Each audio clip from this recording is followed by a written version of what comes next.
आदरणीय श्रोतागण, देखिए, जो समस्त आर्य समाज है वो स्वामी शरदानंद का बलिदान दिवस मनाने जा रहा है इसी 23 दिसंबर को।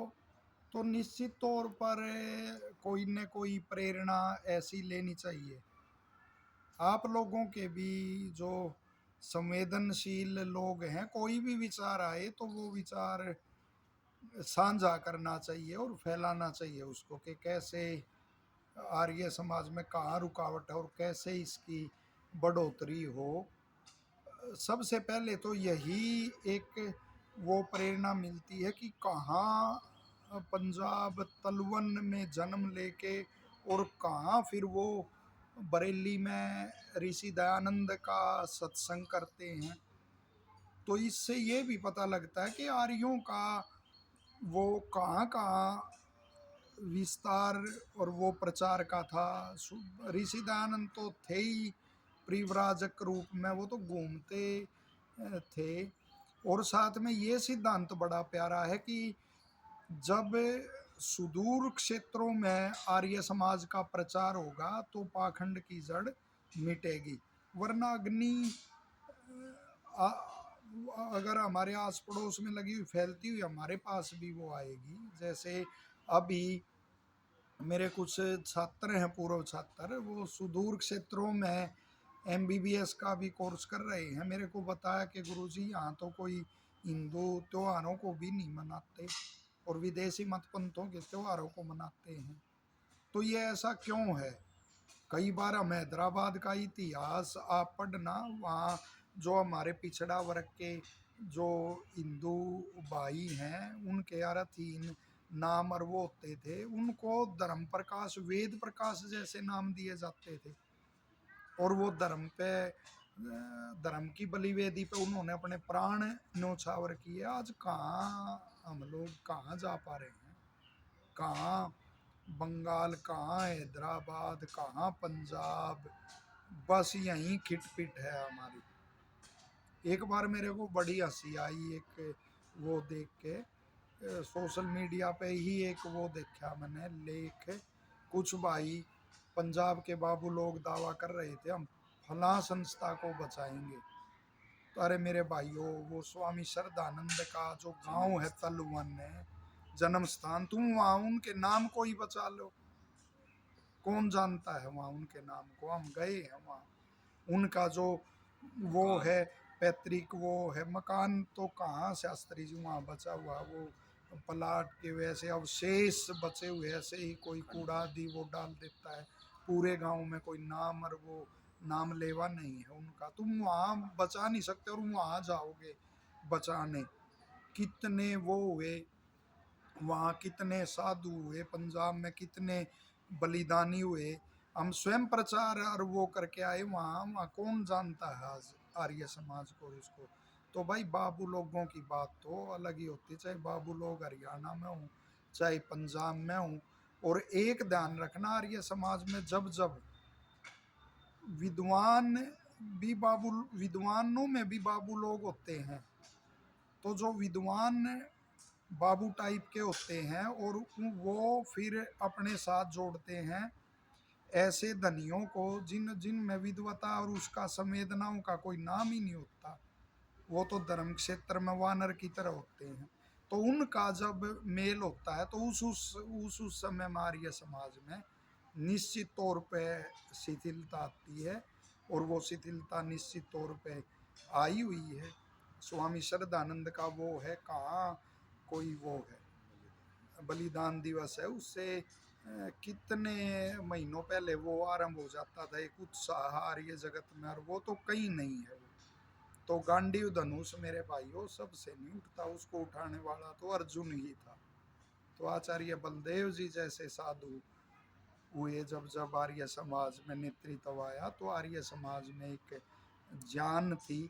एक और हमें वो स्वामी श्रद्धानंद का जो व्यक्तित्व था, जो सबसे प्रिय बात हमारे को उनकी लगती है, वो ये है कि चाहे वो देखो पौराणिकों के साथ लग के उन्होंने अपना शुद्धि आंदोलन चलाया।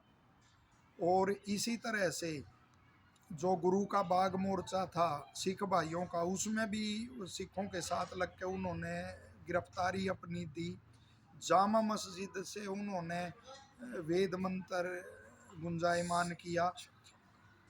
लेकिन जो आर्य समाज का एक वो था, उनका व्यक्तित्व है वही मुखर रहा, चाहे वो किसी केंद्र वही था, चाहे किसी जगह भी चले गए। तो आप भी चाहे गोरक्षा में जाओ, चाहे शराबबंदी का वो उठाओ, लेकिन आर्य समाज मुखरित रहना चाहिए आपके व्यक्तित्व में हर जगह। तभी विशुद्ध रूप से आप आर्य समाज का प्रचार कर पाओगे।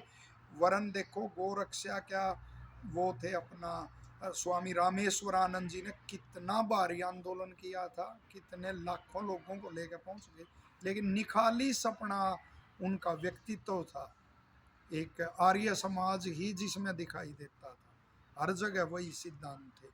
तो एक ये व्यक्तित्व में से हमने सीख लेनी चाहिए। दूसरा कि इतने बड़े परिवार से आके भी कभी बाबू टाइप नहीं बने, साधुत्व की ओर ही ऐसे लोग बढ़ते गए, स्वामी श्रद्धानंद जैसे लोग। तो एक वो त्याग की भावना और वो उनका देखना चाहिए, उनका व्यक्तित्व। हमने महात्मा नारायण स्वामी और स्वामी श्रद्धानंद दोनों में वो हो जाती थी बहस कि ना मैं नहीं प्रधान बनूंगा, ना मैं नहीं बनूंगा। वो कहते थे जी मैं ये काम संभाल सकता हूँ, मैं ये काम संभाल सकता हूँ। आज तो साधुओं में झगड़े पदों के लिए। बिल्कुल ठीक कहा था स्वामी स्वतंत्रानंद जी ने कि प्रचारक कोई नहीं बनना चाहता, सब प्रबंधक बनना चाहते हैं, प्रचारक बनना ही नहीं चाहता कोई भी। वेद प्रचार अधिष्ठाता का पद बिल्कुल मुखर होकर कहते हैं हम, कितना महत्वपूर्ण है। कभी स्वामी स्वतंत्रानंद जैसे लोग इसकी कमान संभालते थे, आज तो उस पर तैयार ही नहीं होता कोई। सबको बस किसी को प्रस्तोता बना दो, संस्थाएं संभालनी, किसी को मंत्री बना दो, किसी को प्रधान बना दो, उस पद पे कोई नहीं भाई। ये हमारा बिल्कुल देखा हुआ है। अंत में तो किसी को व्यवस्थित वो कर देते, चलो ये खुश करना इसको इस पद पे ले लो, बस। ये सत्य है। कटु लगे तो हमारे को कोई वो नहीं, कटु लगे तो लगे, किसी को भी बना देते हैं। तो वेद प्रचार हमारा उद्देश्य नहीं है, हमारा तो उद्देश्य ही और कुछ हो गया है, इससे सिद्ध हो रहा है बिल्कुल। और पता नहीं किस आपाधापी और उसमें लगे हुए हैं। यदि कोई संस्थाएं सब आए आ गई हैं, प्रचार करके तो दिखाओ। ये तो बहाने होते हैं, बाहर घूमने से कुछ नहीं, इसी चार दीवारी में प्रचार कर लेंगे। तो ये तो भाई बाबू लोगों ने जो वानर पाले हैं, केवल उनकी एक वो होती है कि तप वो कर नहीं सकते, कहीं घूम नहीं सकते। तो इस तरह घूम घूम के प्रचार करना, बिल्कुल स्टेजों पे घोषणा करो कि मैं 1 करोड़ वेद प्रचार में लगाऊंगा, मैं इतने लगाऊंगा। लेकिन आपके ही समकक्ष से कोई वो प्रचार कर रहा है, उसको आप ये कहते हो कि तेल फूक दिया, इतने का तेल फूक दिया। ये तो भाई ये न्याय तो हमें स्वीकार नहीं। तो इस तरह नहीं प्रचार करो, बड़ी प्रसन्नता हमारे को भी होगी। प्रचार करो और करना चाहिए और आवश्यकता है उसकी। के खिलाफ में तेल तो फूका। हाँ, तो कोई नहीं, वो तो इसमें तो वो हमेशा करना चाहिए और मिल के करेंगे जैसा भी बन पड़ेगा। अब भी कर रहे हैं 23 को भी कोई ऐसा बढ़िया वो कार्यक्रम और वो रखेंगे। तो ये विचार। और एक और बड़ी जो महत्वपूर्ण बात है, जैसे धर्म को नहीं छोड़ना चाहिए। आजकल मैं तो बहुत पहले से कहता रहा हूँ, वर्षों से, कि एक वो बड़ा छलावा चला हुआ है कि जो नास्तिक लोग हैं, जो मनु को कोसने वाले लोग हैं, तो वो हमारी ऐसी पोस्ट शेयर कर देते हैं, कई बार मेरे पास प्रूफ है कि ये देखो आर्य समाज पाखंड का खंडन करता है और आरएसएस आर्य समाज का विरोधी है। यदि कोई हमारा आरएसएस आर्य समाज का विरोधी है, कोई हमारा भाई शेयर करता है, तो वो विश्लेषण उसका हम करते हैं। और किसी को भी कोई भी संगठन हो, चाहे हमारे संगठन को हानि पहुंचाएगा, हम उसका विरोध करेंगे। लेकिन जो नास्तिक लोग और जो मनु को गाली देते हैं अपनी पोस्टों पे, वो ऐसे शेयर करते हैं। तो भाई हम तुम्हारे को खुश करने के लिए पौराणिकों का खंडन नहीं करते, नास्तिकों मनु को कोसने वालों। और तुम तो नास्तिकों का और हमारा क्या मेल है, मनु को कोसने वालों का और हमारा क्या मेल है। वो तो हमारे अपने भाई हैं। ऋषि दयानंद जी का भी, पौराणिक तो हमारे अपने भाई ऋषि दयानंद जी का जीवन उठा के आप देखो। यदि हिंदुओं में चली हुई यदि किसी कुप्रथा का, अंधविश्वास का खंडन कर रहे हैं और कोई विदेशी मत पंथ को मानने वाला अधिकारी बैठा है या कोई उनका धर्म प्रचारक बैठा है, यदि वो हंसने लगता है तो स्वामी जी तुरंत उस प्रकरण को छोड़ के और उसकी ओर मुखर हो जाते हैं, उनके मत पंथों की ओर। तो इस साजिश से भी बिल्कुल सावधान रहें। चाहे वो हम उस ऋषि दयानंद के सिपाही हैं जिन्होंने कहा था भाई चाहे गवर्नर पीड़ा दे लेकिन फिर भी हम सत्य ही कहेंगे। और सत्य यही है कि नास्तिकों के लिए चाहे हमें किसी संगठन से पीड़ा मिले, उससे जुड़े हुए लोगों से पीड़ा मिले जो हिंदुवादी संगठन है, लेकिन नास्तिकों को और इनको मनु को कोसने वालों को खुश करने के लिए हम उनका खंडन नहीं करेंगे। तो यही वो विचार स्वामी श्रद्धानंद का जो बलिदान दिवस है, ये थोड़े से विचार रखे। और स्वामी श्रद्धानंद ही ऐसे महापुरुष हुए हैं कि जैसे आर्य समाज का इतिहास है वैसे ही उनके व्यक्तित्व पे एक इतिहास है। उनका वो इतिहास कलमबद्ध हो ही नहीं सकता। पीछे श्रीयुत राजेंद्र जिज्ञासु ने बड़ा बृहद ग्रंथ उनके उस पे लिखा श्रद्धानंद जी के, स्वामी श्रद्धानंद जी के विषय में, तो बड़ा ग्रंथ है। और तब भी वो शेष और वो रह जाती हैं बातें। उनकी अपनी लिखी जीवनी भी स्वामी श्रद्धानंद जी की है, उनके शिष्यों के संस्मरण है, मेरे पिता पुस्तक है।